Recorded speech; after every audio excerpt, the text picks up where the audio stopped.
Em nome de Jesus, Tu és o nosso Deus, ó Pai. Esteja no louvor, esteja na mensagem, abençoa, Senhor Deus.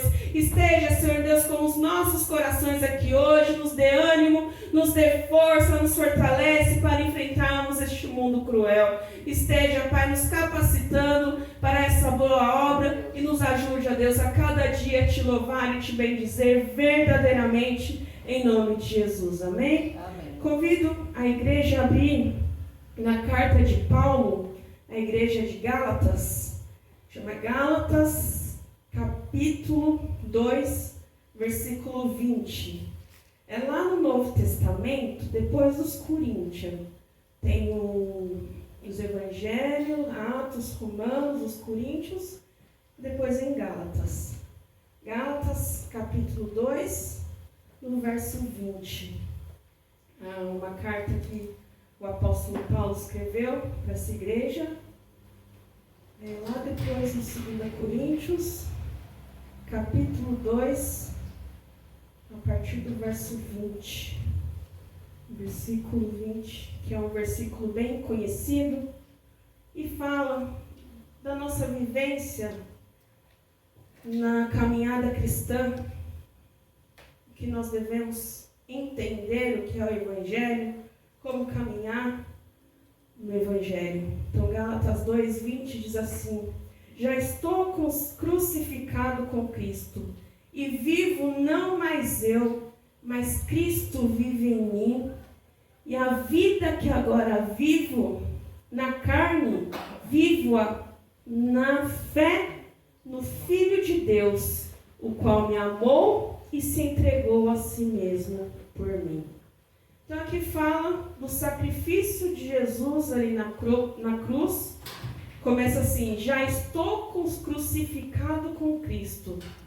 Então, no momento em que Jesus morreu, e que nós entendemos e aceitamos que o nosso Salvador, o Filho de Deus, morreu, nós morremos também para esse mundo. Nosso orgulho, nosso eu, a Camila na carne, a Camila do pecado morreu com Cristo ali. E no momento em que Jesus ressuscita, nós ressuscitamos juntamente com Ele para a obra de Deus, para o nosso Deus. Agora já não vivo mais eu, a Camila do pecado, morreu com Cristo.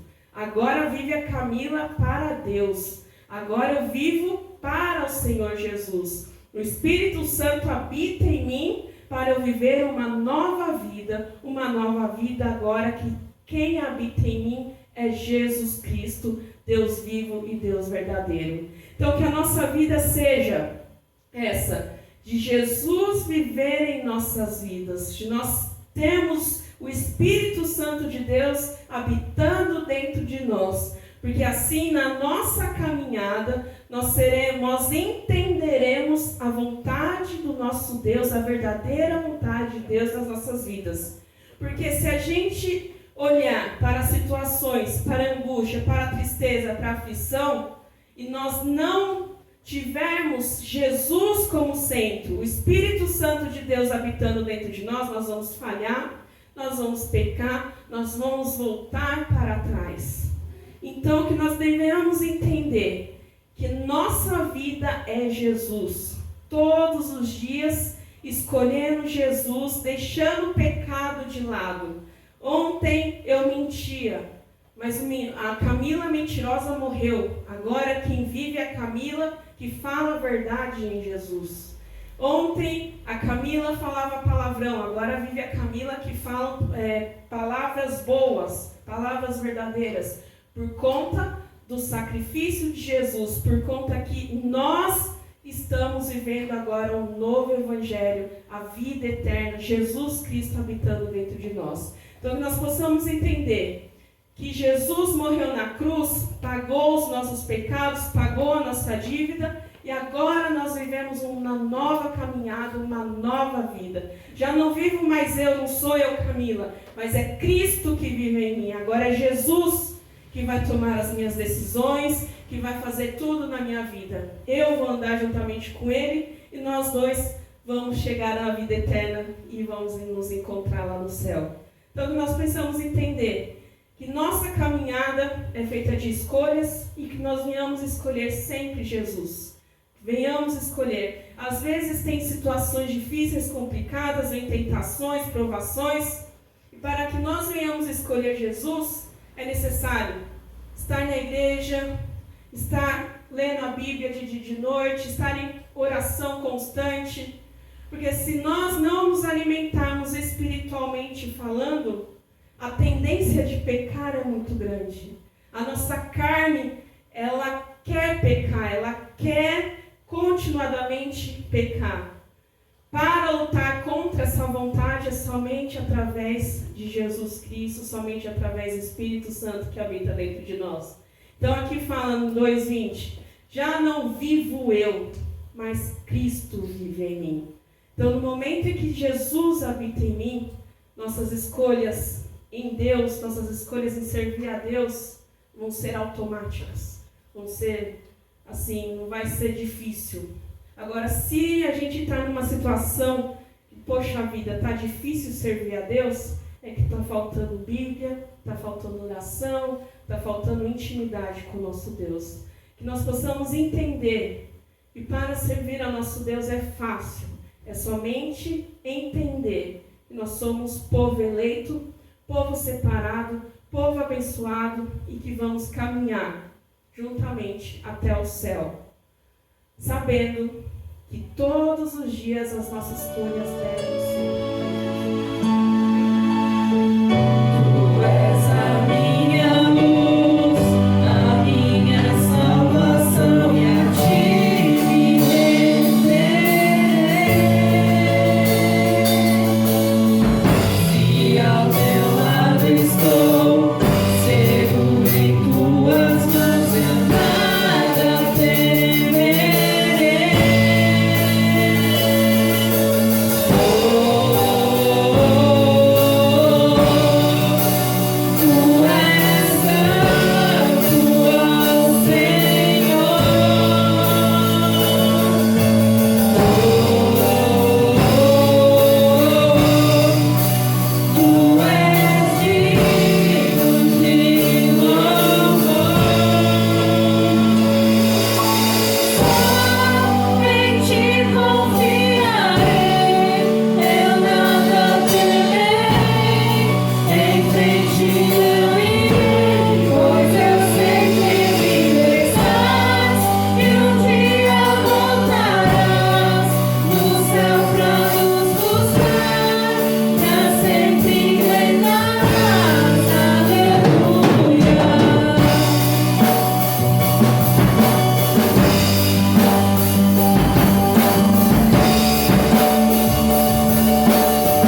Deus ele sempre coloca a gente em determinadas situações de forma objetiva, com algum propósito.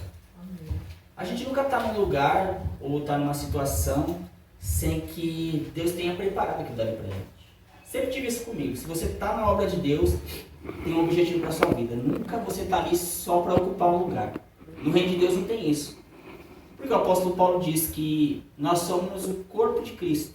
Ora, ele próprio fala, no corpo tem vários membros. Um é olho, o outro é pé, e o pé não é menos honroso do que o olho, porque o pé segura todo o corpo. Ele chega até a fazer essas comparações aí. E eu vejo que todos nós temos algum trabalho na obra de Deus. Todo mundo. Todo mundo é útil em alguma coisa. A irmã estava falando aqui sobre colocar pessoas para dirigir o culto. Às vezes nem você mesmo sabe que você tem aquele talento. Só quando você pega o microfone na mão, que você começa a falar, e aí você vai vendo que o negócio vai dando certo, Deus vai mostrando, aí você vê, poxa, não é que eu sei fazer o negócio? Só estava de forma potencial na pessoa. Eu comecei a pregar o evangelho em 1999, 98 para 99. E deram o microfone na minha mão, cheguei no dia, o pastor jogou na minha mão e falou, se vira. Eu preguei 5 minutos. É verdade, eu preguei 5 minutos naquele dia. E comecei a pregar, e Deus foi mostrando, e eu falei, não, se deu na minha mão, tem que desenvolver. Eu tenho que ser obreiro. Eu era obreiro, e eu morava na igreja. Eu morava dentro da igreja. Eu fui aprendendo, Deus foi mostrando com o tempo, e aí eu vi que aquela igreja também não estava muito certa, e acabei saindo de lá. E a gente vai assim, vai desenvolvendo. E nesses anos de ministério eu vejo pessoas na igreja. Quando eu tive a reunião com a irmã Silvana e com a Camila aqui, a gente estava até conversando sobre, eu falei para ela sobre essa coisa de ministério, né, de trabalho na Deus. Tem muita gente que às vezes passa desapercebido, fica lá, e as pessoas não veem que aquela pessoa tem um talento, e aqui a gente quer procurar aproveitar todo mundo, o máximo que a gente puder, fazer com que essas pessoas vejam que elas têm um talento na obra de Deus, que elas podem fazer alguma coisa. Não só ficar a vida toda ocupando banco, mas eu tenho que subir e pregar, não. Você só tem que descobrir aonde você se encaixa no reino de Deus. Sempre tem um espaço para a pessoa fazer alguma coisa na obra de Deus, e assim. Eu descobri o que eu tenho que fazer, e vai tudo encaixando certinho. Quando a gente tem certeza daquilo que Deus colocou para a gente fazer, ela mais hora ou menos hora vai. Nunca briguei por causa de ministério, para ser obreiro, para ser evangelista. Eu nunca precisei de nada disso, porque eu sei que essas coisas vão vir na nossa mão, porque Deus falou que você vai ser aquilo e pronto, acabou. É aquilo, Ele colocou no seu coração que você vai ter determinadas coisas, que você vai ser, eu sei até onde que Deus vai me levar. Agora, se eu desistir no meio do caminho, é problema meu. E olha que já veio altos e baixos para eu parar, para eu desistir. Lá pelos idos do ano de 2006, eu dei uma paradinha. Aí fiquei 1 ano e meio assim, meio lá, meio cá. Aí depois Deus foi lá e pegou de novo. Deus nunca deixava eu ir, sempre. Puxa, eu falo, você vai ser isso, você vai fazer isso. E eu sempre encarei meu ministério como se eu tivesse sido plantado para frutificar na obra de Deus. Hoje eu quero trazer um tema relacionado a isso, que é plantados para frutificar. A gente é colocado, a Bíblia sempre usa alusões como árvores na Bíblia. Você vai ver videira, figueira, oliveira, carvalhos de justiça, tudo relacionado ao homem. Hoje nós vamos falar sobre a figueira. Está lá no Evangelho de Lucas, o capítulo 13, do versículo de 6 até o versículo 9, a gente vai estar falando sobre esse texto hoje. Então é Lucas, Evangelho segundo escreve Lucas, no capítulo 13, do versículo 6 em diante. Diz assim: Então Jesus proferiu a seguinte parábola. Certo homem tinha uma figueira plantada na sua vinha, e vindo procurar fruto nela não achou. Pelo que disse o viticultor: há 3 anos venho procurar fruto nessa figueira e não acho. Podes cortá-la? Para que ela está ainda ocupando inutilmente a terra? Ele, porém, respondeu: Senhor, deixa ainda este ano, até que eu escave ao redor dela e ponha estrume, e se vier a dar fruto, bem está, se não, mandarás cortá-la. Irmãos, essa parábola, ela só aparece aqui no Evangelho de Lucas. Não aparece nos outros evangelhos, é só aqui no Evangelho de Lucas. Só os irmãos acrescentarem aí essa informação, só aparece no Evangelho de Lucas. E o que Jesus está se referindo aqui? Ele está se referindo ao povo de Israel, as pessoas que ele está falando. ele compara a figueira a Israel, ou as pessoas que foram plantadas com o objetivo de dar fruto. Alguns fazem alusão que essas 3 vezes que o dono da figueira ele vai lá procurar são as etapas que Deus procurou fruto em Israel e não encontrou fruto nele. A gente vai tratar disso hoje. O tema da mensagem é plantados para frutificar. Amém? Essa parábola mostra que Deus tem expectativas acerca das plantas que ele planta, que é colocado, ele tem expectativa. Ninguém planta uma planta para ficar lá inutilmente. Ele sempre coloca uma planta para que ela produza fruto. Esse é o enfoque todinho da parábola aqui. Então, o que acontece? Ele usa o tema aqui, o modelo aqui da figueira, justamente para ilustrar Deus, e que ele sempre foi procurar frutos em Israel, porque Israel era o povo dele. E toda vez que Deus ia até Israel não tinha frutos. E o próprio Jesus falou na parábola, já vim 3 vezes aqui nessa figueira, procurar frutos e não tem. Eu estava olhando sobre figueiras, pesquisando, e estava vendo que a figueira, quando ela é plantada, o período para ela começar a dar fruto é 1 ano. E ela dá fruto 1 vez por ano. Ela é colocada lá e dava fruto. Então, se esse homem foi aqui 3 vezes, então que já era o 4º ano, porque teve o primeiro ano dela crescer, ele foi o primeiro. O segundo, ela ainda ia ter mais uma chance para poder frutificar. Né? Era o que estava acontecendo aqui com essa figueira. E qual que é a ilustração sobre a figueira aqui da parábola, essa figueira aqui? Então eu vou colocar alguns tópicos aqui, os irmãos vão acompanhando comigo, de forma que a gente for fazendo isso aqui bem didático, para a gente entender sobre essa parábola, o que isso representa para a nossa vida, o que nós podemos aplicar na nossa vida. Então eu vou falar sobre a figueira da parábola. O que está relacionado a essa figueira, alguns pontos interessantes aqui nessa figueira. Que essa figueira, primeiro, ela foi plantada num solo fértil, num local onde ela tinha tudo para produzir. Se os irmãos observarem aqui na parábola, Jesus diz assim: certo homem tinha uma figueira, e na onde que essa figueira estava plantada? A figueira estava plantada numa vinha, não estava plantada numa plantação de figueiras. Ela não era uma cultura para ele vender figos. Ele não plantou a figueira para vender figos, porque senão ele teria sido, eu não sei como chama o coletivo de figueira, como que alguém sabe dizer? Eu também não sei, eu sei que da videira aqui ela tinha uma vinha, né, que é onde produz uva para fazer vinho, para fazer derivados. Agora do figo eu não sei, depois eu vou pesquisar e ver o que é. Então ele plantou uma figueira num local onde tinha uma outra cultura de plantas, não tinha só figos ali, era uma vinha e ele plantou uma figueira. Se você tem um ambiente onde você tem já, por exemplo, você tem uma plantação lá de alface, e aí você planta um pé de laranja lá no meio, o que você espera? Você não plantou a laranja para vender, você plantou a laranja para uso próprio, para o seu benefício, para você se aproveitar daquele fruto, se deliciar dele. Vamos dar seus amigos, vamos lá, chupar uma laranja, não quero colher alface, que alface eu vendo. Mas eu plantei a laranja para a gente poder se deliciar com o fruto dela. Mesma coisa aqui, essa figueira aqui, ela foi plantada de forma exclusiva para se destacar no meio daquela videira. Porque ali era uma plantação de uva.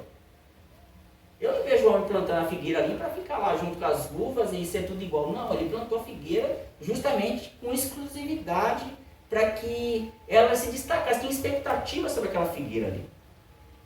Por enquanto eu estou falando só da nossa figueira da parábola, tirando a cultura da figueira que a gente já sabe que foi falado que ela dá fruto 1 vez só por ano.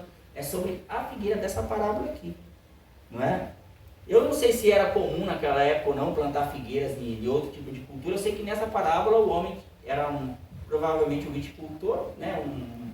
Alguém que ali cuidava e produzia uvas para o comércio, e plantou uma figueira para uso próprio, para ele se deliciar com os frutos daquela figueira ali. Isso aí é um ponto. O interessante é que aquela figueira tinha uma pessoa só para cuidar dela, porque ele chegou lá e tinha um homem que estava ali cuidando daquela figueira. Só que a figueira não estava produzindo. O homem estava cuidando da figueira e ela não estava produzindo. Imagina, a pessoa que, o viticultor, só o nome já diz, era para cuidar da vinha. Viticultor cuida da vinha. Pelo menos na minha tradução, está aqui viticultor, pode ser que na sua esteja diferente. Mas o termo aqui é a pessoa que cuidava exclusivamente da vinha. Ou seja, de vez em quando ele tinha que parar o trabalho dele da vinha, em horas específicas, para poder cuidar da figueira. Tinha uma pessoa exclusiva para cuidar daquela figueira ali, o viticultor. Está na minha tradução assim. E essa figueira, ela receberia de ano em ano a visita do dono dela para ver se ela estava produzindo frutos. Porque era a época específica dela produzir frutos. Né? Só que ela não produziu de forma que o dono estava esperando. Não é? E o que aconteceu? O dono falou, olha, não está produzindo, então está ocupando a terra de forma inútil, está ocupando o lugar de outra coisa que poderia produzir. E o dono falou o quê? Corta fora. Corta, e quando era cortado, era arrancado pela raiz. Porque se deixasse a raiz lá, continuava estragando a terra. Quando algo é arrancado na Bíblia, é arrancado pela raiz. Para não produzir mais galhos mesmo, para tirar fora e dar lugar para outra coisa que produzisse ali. Essa era a ideia do dono. Falou, não produz, arranca e joga fora. Aí o viticultor, que não tem nada a ver com figueira, ele falou assim, não, vamos deixar a figueira mais um pouco aí. O que eu vou fazer? Eu vou escavar em volta dela, eu vou adubar ela e a gente vai esperar mais um ano para ver se ela produz. Ou seja, aquela figueira, ela ia receber, guarda bem essa palavra, ela ia receber em um ano novamente a visita do dono dela, para ver se ela estava dando fruto. Ela ia receber uma nova visita, não é? E durante esse intervalo ela tinha um tempo para que ela produzisse figos de novo. Agora, irmão, vendo tudo isso daqui sobre essa parábola, e a gente sabendo que a figueira simboliza uma pessoa, Israel não deu frutos. Agora, qual que era a expectativa dessa figueira representava quem? Agora essa figueira representa um novo povo de Deus. Quem é o novo povo de Deus? É a igreja. A igreja é a nova figueira de Deus. Agora ele vai ter expectativas sobre nós, porque Paulo diz que tanto Israel quanto a igreja se tornaram um povo só agora. Todo mundo que aceita Jesus, não é porque é judeu não vai ser salvo porque é judeu, e nem cristão vai ser salvo porque é cristão. Nós vamos ser salvos porque nós cremos e aceitamos o sacrifício de Cristo em nosso favor, para redimir nós do pecado. Então agora nós somos um novo povo de Deus. E Deus tem expectativas sobre nós. Deus plantou a igreja e espera que a igreja dê retorno, dê frutos para ele. Então, qual que é a aplicação que eu vejo para nós, como igreja, dentro dessa parábola aqui da figueira? A primeira coisa é a seguinte, que Deus, ele nos escolheu e nos plantou na vinha dele. A gente não fazia parte, tanto que a Bíblia fala que nós não éramos povo de Deus. A Bíblia fala disso, sabia? Nós não éramos povo de Deus, mas nós passamos a ser povo de Deus agora. Ou seja, Deus plantou você na vinha dele. Você é uma figueira no meio de um local onde só produz vinho. Por que Deus faz isso? Porque Deus tem expectativa sobre a nossa vida. Ele coloca a gente em determinados ambientes para a gente produzir. Não é? Ele coloca a gente em determinados lugares, não é por acaso. Eu não vim congregar nessa igreja por acaso. Você não veio para cá por acaso. Você veio para cá porque Deus tem expectativa sobre a sua vida nesse local que Ele plantou você. Ele colocou você nessa igreja, nesse ambiente, nesse bairro, até mesmo para morar aqui com forma de ter um objetivo de ver alguma coisa em você, para se destacar. Não é? Deus escolheu e nos plantou Ele na vinha dele, no ambiente que Ele quer que nós estejamos. Assim como aquela figueira foi plantada lá, não aleatoriamente, mas de propósito. Ele não me colocou ela lá porque Ele queria colocar ele lá. Deus colocou a nossa vida aqui porque Ele queria colocar assim. Não passei um dia, olhei para eu vou entrar por minha própria conta. Não. Deus tinha planos para a minha vida aqui, como tem planos para a sua vida aqui também. Esse é o primeiro ponto da nossa aplicação. O segundo é o seguinte.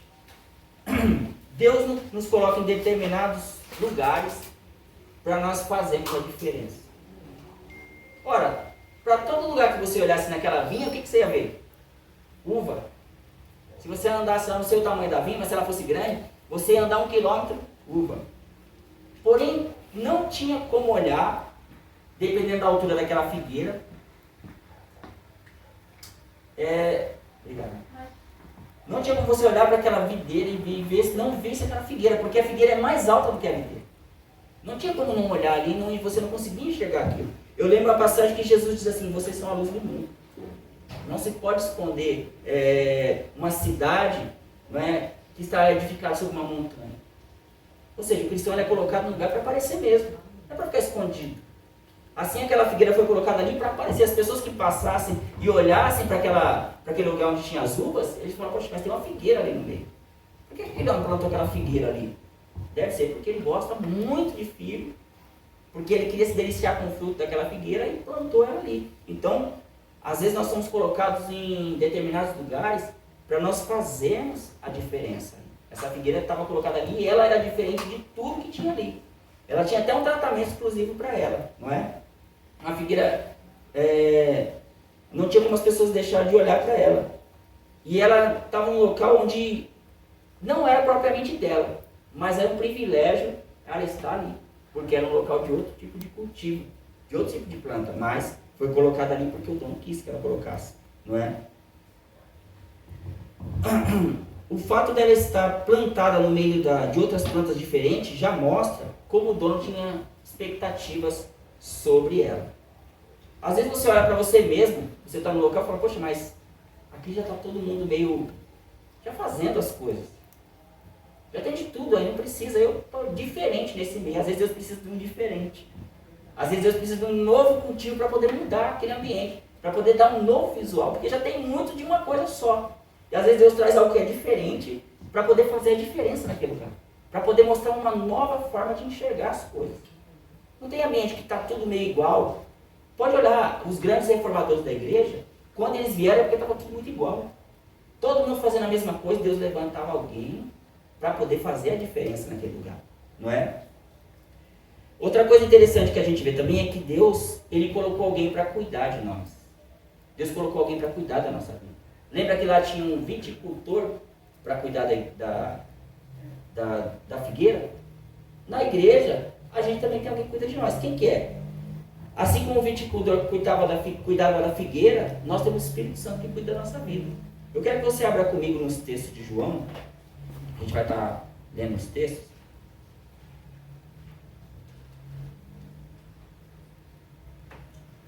João capítulo 14.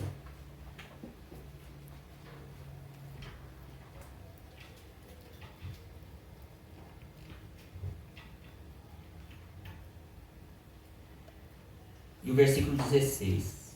Abra comigo João, capítulo 14, e o versículo 16.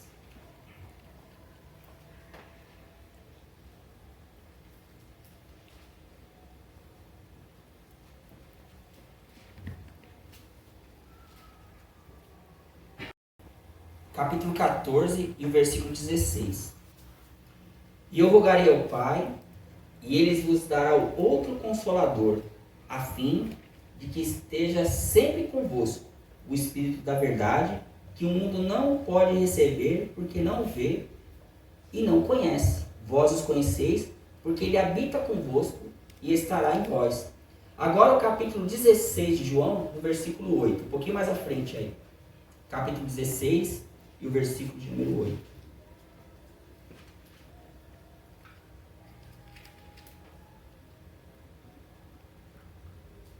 Diz assim: quando ele vier, convencerá o mundo do pecado, da justiça e do juízo. Do pecado porque não crê em mim, da justiça porque eu vou para o Pai e não me vereis mais. Do juízo porque o príncipe deste mundo já está julgado. Até aí. Note que Jesus está dando alguns conselhos para os discípulos dele, e ele está dizendo assim, olha, eu vou para o Pai, mas só que eu não vou deixar vocês sozinhos. Eu vou deixar alguém cuidando de vocês. Ele está dizendo assim, olha, eu plantei vocês no mundo, porém vocês não vão ficar abandonados. Eu estou indo embora, vou morrer, vou subir, vou para o céu novamente, só que eu vou mandar outro Consolador para ficar com vocês. É o Espírito que o mundo não conhece, porque não vê, não sabe que ele existe. E é a pessoa que a gente menos dá atenção na igreja. A gente ora para Deus, fala que Jesus abençoa, mas pouco a gente vê falando do Espírito Santo. E ele não liga, porque ele fica lá na dele, é ele que manda na igreja. O Espírito Santo é ele que manda, ele que comanda a igreja. Ele foi mandado. O verdadeiro dirigente da igreja é o Espírito Santo de Deus, é ele que coloca, dá os dons, é ele que levanta os ministros da igreja, é o Espírito Santo. Mas ninguém fala dele. Ele não liga porque ele sustenta a igreja, né? Ele está ali cuidando de nós. Assim como aquele viticultor cuidava da figueira, nós temos o Espírito Santo que cuida de nós também. E a Bíblia fala que ainda mais, ele intercede por nós. Lá em Romanos diz assim, vocês não sabem orar como convém, mas o Espírito Santo, ele ora por vocês. Quando você está orando, você está orando tudo errado. Deus, me dá um carro, eu quero tirar a carta, e quero fazer um monte de coisa, comprar uma casa, você está pedindo, e o Espírito Santo, não, pai, está tudo errado o que ele está pedindo, ele está precisando de mais graça, de mais luz, não atende isso aí não, faz desse jeito aqui. O Espírito Santo sabe o que nós precisamos. Porque a Bíblia fala, nós não sabemos orar como convém. E ainda diz que ele roga com gemidos inexprimíveis. Você viu que quando o dono falou assim, ó, corta a figueira, não está produzindo mais nada. Aí o viticultor falou, não corta não. Deixa mais um pouquinho. Pela vontade do céu, aquele que pecasse, o que acontecia? Morria, aquele que pecar morre. Porém, a Bíblia diz que nós temos um intercessor diante do Pai. O próprio Jesus é o nosso intercessor. Ele está lá para que toda vez que nós pecamos, diz que ele é o sumo sacerdote. Ele ofereceu um sacrifício uma vez por todas, para que toda vez que alguém cometesse alguma coisa errada, nós tivéssemos alguém diante de Deus para interceder por nós. E o Espírito Santo, da mesma forma, intercede por nós também. Imagina se toda vez que Deus viesse e a gente não achasse fruto, fosse cortado. Ele estava cortado fora há muito tempo. Porque a gente não consegue produzir a expectativa de Deus. Mas o Espírito Santo vai nos ajudando. Ele vai trabalhando com a gente. Não é? Um outro ponto é que Deus ele procura fruto em nós. De tempos em tempos, aquele homem ia procurar fruto na figueira e ele não encontrou frutos. Porque Deus ele espera que nós produzamos alguma coisa. Você está colocado aí para ficar só ouvindo, não é? Vem para a igreja, depois volta para casa novamente sem nada. Não.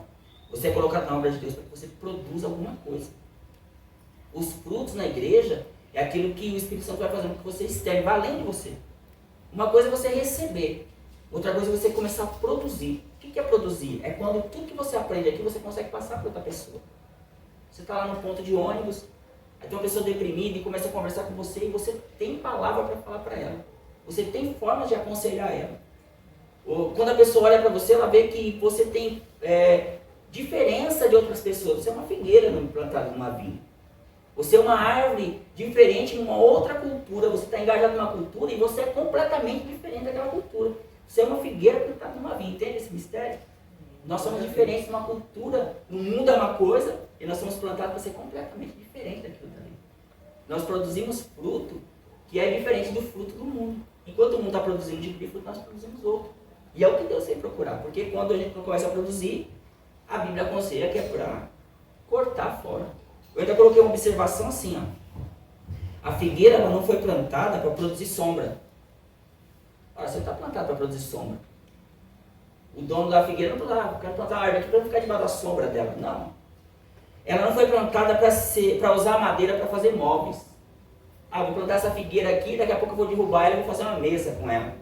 Não foi para isso que ele plantou. Ela não foi plantada para ficar lá ornamentar. Eu vou plantar essa figueira para enfeitar a minha vinha. Mas ela foi plantada para produzir frutos. O objetivo da figueira foi plantada na vida para produzir frutos. Então a gente não foi plantado para fazer sombra para ninguém.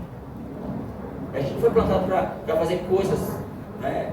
Para produzir coisas do mundo, por assim dizer. Nós somos plantados para produzir frutos na igreja. Para que o Espírito Santo, quando vier trabalhar na nossa vida, a gente devia ter mudança, porque o fruto ele é sempre da mudança. É aquilo que nós produzimos a partir do momento que Deus muda a sua vida. Se você não está produzindo nada, senão que o Espírito Santo ainda não começou, você não começou a deixar o Espírito Santo te modificar. O fruto é aquele que foi mudado. Por exemplo, se você falava mal de outras pessoas no passado, agora você começa a falar bem, isso é fruto. Se você andava com mentiras no passado, agora você anda com verdade, isso é fruto. Se você fazia coisas que não agradavam a Deus, agora você passa a fazer coisas que agradam a Deus, isso é o fruto de Deus na sua vida, é o que Deus procura na nossa vida. Por não produzir frutos, a figueira ela não cumpriu a sua missão. Além dela não produzir, ela ainda impedia que qualquer outra árvore viesse a produzir. Lembra o que o dono falou, ainda lá em Lucas capítulo 13, no versículo de número 7, pelo que disse ao viticultor, há 3 anos vem procurar fruto nela, mas não acho, podes cortá-las, porque ela está ainda ocupando a terra inutilmente. Ela estava ocupando um lugar de outra coisa que podia produzir ali. Tem gente que está na igreja, irmão, está só ocupando um lugar de outro que podia produzir, está atrapalhando. Tem gente que atrapalha a obra de Deus. Aqui a gente não tem esse problema. Mas tem igreja que tem gente que está lá para atrapalhar, para fazer tumulto, para impedir que o crescimento da igreja aconteça. Só faz panelinha, começa a atrapalhar a direção da igreja, começa a atrapalhar os irmãos. Tem igrejas que tem isso. E tem gente que está ocupando inutilmente o lugar de outro. Até mesmo a liderança. Tem liderança por aí que tem gente que está ocupando um lugar que outra pessoa mais capacitada podia estar na frente do trabalho. Assim como essa figueira estava ocupando ali aquele local e não estava produzindo, o viticultor falou assim, não, está ocupando a terra inútil, não está produzindo. Assim como os crentes, tem muitos crentes na igreja, que eles estão lá e não estão produzindo fruto nenhum. Quando a pessoa olha para ele, ele é uma figueira com cara de uva.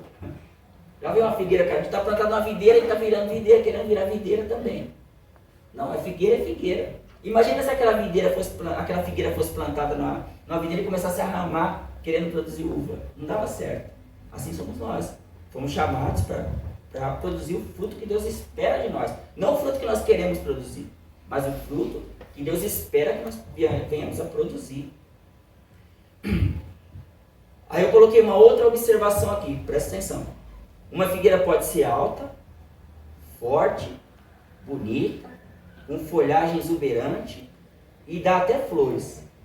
Mas se não produzir fruto, ela não está cumprindo a sua missão. Imagina uma figueira lá toda cheia de folha, né, bonita, a pessoa olhava e falava, nossa, mas que figueira enorme, gigantesca. Mas o que adianta se não tiver fruto? Assim como tem muita gente que cresce gigantescamente, todo folhado, todo pomposo, mas vive de aparência. Não produz fruto nenhum. Não tem gente que vive de aparência? Eu conheço algumas pessoas que vivem de aparência, que não tem vergonha de falar das suas dificuldades para outra pessoa, quer ver de aparência como se estivesse tudo bem e não dá coisa nenhuma. Ou então começa a mostrar uma cara que não é dela. Assim podia ser aquela figueira, eu olhava para ela, poxa, mas tem folha, vou procurar ali se tem fruto, mas não tinha. Lembra a figueira que Jesus chegou para procurar fruto? Está em Mateus 21, do 18 ao 20. Jesus foi procurar fruto numa figueira e não achou. O que ele fez? Amaldiçoou ela, secou a figueira. Eu falei para vocês, quando na Bíblia, quando uma árvore é arrancada, ela é arrancada pela raiz, para dar mais trabalho mesmo. Mateus 21, 18, Jesus foi até aquela figueira, não encontrando fruto, ele amaldiçoou ela e ela secou. O lema da Bíblia é assim: toda árvore que não dá fruto é cortada e lançada ao fogo. Nem é isso, é toda árvore que não produz bom fruto. O versículo está desse jeito. Imagina, aqui não produz um bom fruto, um fruto mais ou menos já é cortado, e aqui não produz nada, que é o caso da nossa figueira aqui que nós estamos vendo. Lá João Batista diz assim: toda árvore que não produz bom fruto é cortada e lançada no fogo. Ou seja, ela produziu algum fruto, ela é ruim, ela produziu. E a que não produz fruto nenhum, o que faz com ela então? Se aquela que já tem um pouquinho já é lançada fora, aqui não produz nada, nem sei o que pode acontecer, porque aqui não mostra o que aconteceu, não é? Aquela figueira, ela tinha tudo para produzir. Ela tinha um lugar bom, ela tinha um dono rico e ela tinha uma pessoa para cuidar dela. Eu coloco essa aplicação em nós mesmos. A gente tem tudo para produzir. Porque a gente está num lugar bom, que é a igreja de Deus. A gente tem uma pessoa que cuida da gente, é o Espírito Santo. E a gente tem um dono que é rico, que é Deus. Então a gente tem tudo para produzir. O que está faltando é produzir. Não é? Deus é Deus de novas oportunidades. É um dos tópicos aqui da mensagem. A figueira teve uma nova oportunidade. Porque Deus ele não vai chegar numa pessoa porque você não está conseguindo produzir por alguma dificuldade, outra já vai mandar cortar logo de cá. Olha, lança fora, não. É por isso que a divindade é uma trindade, não é? Dentro da divindade existem 3 pessoas. Enquanto existe a justiça de Deus, existe Jesus com o amor dele intercedendo por nós. Quando Deus, na hora que ele dá a sentença pelo pecado, ele mesmo já tem a misericórdia dele atuando junto com aquilo dali. A gente nunca vai entender isso daí. Porque o ser humano ou é mau ou é bom, né? Ou a gente julga, ou a gente não consegue ser as duas coisas ao mesmo tempo. Justiça e amor, a gente não consegue fazer isso aí. Mas dentro da divindade a gente consegue. Na mesma hora que manda cortar a árvore, já tem uma pessoa intercedendo para que trabalhasse naquela árvore. Porque Deus, ele é Deus de novas oportunidades. Na Bíblia, todo mundo que caiu teve oportunidade. Quando Pedro ele negou Jesus, e foi feio a coisa, quando Jesus falou: você vai me negar 3 vezes, antes que o galo cante. E ele fala: olha, eu não conheço esse homem. Aí vem outra pessoa: não conheço. E na 3ª vez, o Evangelho de Lucas narra lá no finalzinho, diz que ele amaldiçoa. No original, a gente consegue ver isso no texto original. Ele amaldiçoa e fala: olha, eu não conheço esse homem. E aí diz que Jesus vira e olha para ele, na hora que ele fala isso. Aí ele saiu dali para chorar. Imagina a cena. Ele fala assim, ele diz bem assim, uma expressão bem até forte: ele, maldição, eu não conheço esse homem. Mais ou menos isso que ele diz. E aí Jesus diz que Jesus olha, assim, vira e olha para ele naquele mesmo momento. Imagina.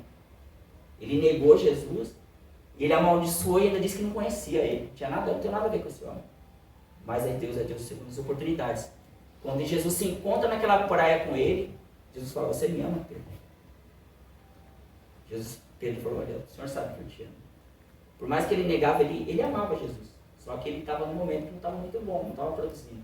Mas ele teve uma nova oportunidade. Jesus falou, então vai lá e apacenta os meus cordeiros. O ser humano não faz isso, mas Deus faz. Deus dá novas oportunidades. Não é? E a nova oportunidade era o seguinte, o viticultor ia ter que mexer no solo. Ele falou assim, deixa eu escavar. Deixa eu mexer nessa terra aí.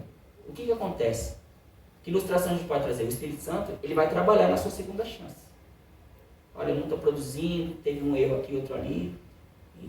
Então o que o viticultor tinha que fazer? Ele tinha que cavar em volta da raiz. O que ele tinha que fazer? Ele ia cavar, ia retirar as pedras, ia tirar as raízes inúteis que estavam ali, ocupando de forma assim errada.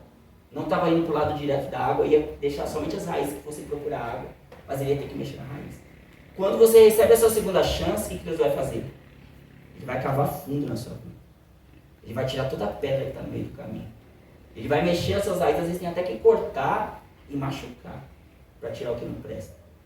Porque o que tinha que fazer? Ele tinha que realmente chegar até a raiz e machucar aquela raiz mesmo, para provocar que aquela árvore encontrasse a água.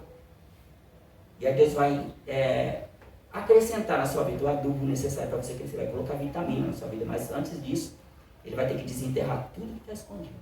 Porque o Espírito Santo ele faz isso. Ele vai lá, escava até a raiz e fala, olha, isso daqui não presta, isso aqui não presta, é isso que não está fazendo você produzir fruto. É isso que está impedindo que você cresça. É isso que o viticultor ia fazer, ele ia pegar a figueira e escavar e ver o que estava acontecendo embaixo dela, lá no escondido, o porquê que ela não produzia fruto. Será que a gente está preparado para essa segunda chance?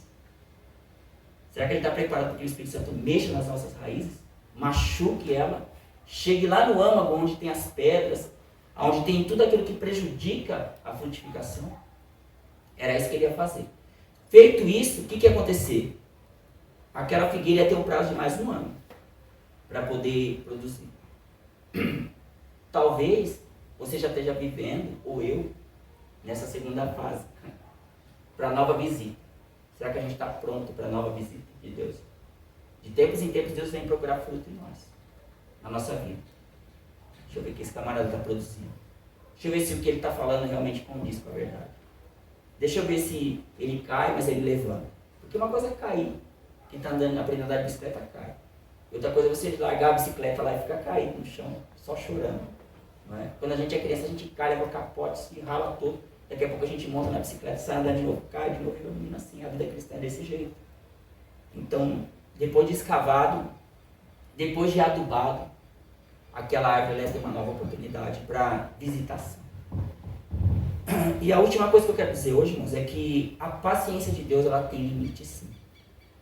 A gente vê isso na Bíblia o tempo todo. Lá no dilúvio, a paciência de Deus chegou no limite e Deus matou todinha uma geração, só sobraram 8 pessoas. Depois a gente vê isso em Sodoma e Gomorra, que a paciência de Deus teve limites ali. A gente vê isso com Israel, que Deus mandou Israel para o cativeiro, né, Judá para o cativeiro. A paciência de Deus tem limites, sim, na nossa vida. Então, tem pessoas que ficam abusando da paciência de Deus, né? Vai e volta. Não quer mudar, quer ficar ali todo torto na obra de Deus. E a paciência de Deus chega uma hora que não dá. Na hora que ele vier procurar fruto, ele vai dizer, olha, como João disse, Mateus 3:10, já está posto o machado na raiz das árvores.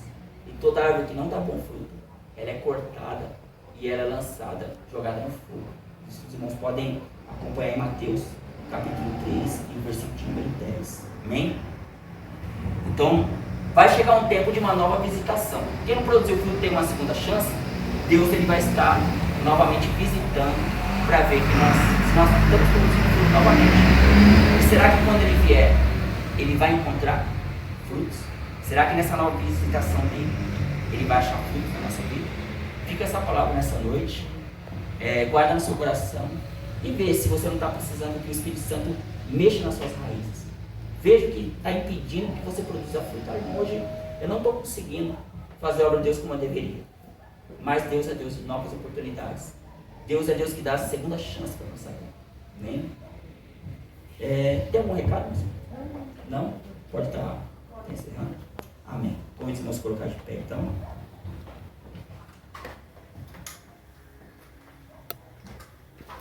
Os últimos 2 dias, irmãos, eu fiquei muito ruim. Eu pensei que eu estava com Covid de novo. Eu ainda não estou bem. Hoje de manhã eu estava com febre, estava muito gripado. Os últimos dias eu estava muito gripado mesmo. Na hora que eu estava vindo agora do serviço para casa, eu comecei a melhorar um pouco. Mas não pode ver que eu estou quase ficando louco. Eu estava muito ruim mesmo. Agora eu estou melhorando.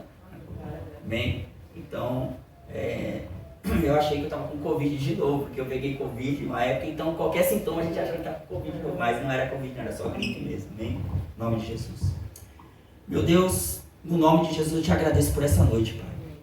Obrigado por essas pessoas que vieram. Obrigado pela tua obra, Senhor, por esta casa, por esse ministério, esse trabalho. Que o Senhor possa continuar abençoando as nossas vidas. Que o Senhor possa, Deus, fazer com que nós venhamos a frutificar na tua casa, Pai, na tua obra. Que o Senhor possa fazer com que a nossa vida seja um instrumento, Pai, na tua presença. Que o Senhor, ó Deus, possa estar trabalhando no nosso coração. Que o Espírito Santo, ó Pai, possa estar trabalhando as nossas raízes, ó Pai. Trabalhando na nossa vida. Que o Senhor possa nos usar conforme a tua vontade. Abençoa cada uma dessas pessoas que vieram. Dá uma semana de paz, uma semana de alegria, uma semana na tua presença, Senhor. Que cada uma, Pai, vá para casa com uma bênção hoje, Pai. Com, meu Deus, uma bênção da tua parte. Que o Senhor possa estender as suas mãos poderosas sobre cada um desses lares, ó Pai, que estão representados por essas pessoas nessa noite. Meu Deus, é o que eu te peço e te agradeço nessa noite, no nome de Jesus. E que o grande amor de Deus, a graça e a paz do nosso Senhor e Salvador Jesus Cristo e a comunhão com o Espírito Santo esteja conosco e conosco permaneça, e todos digam amém. Está terminado no nome de Jesus.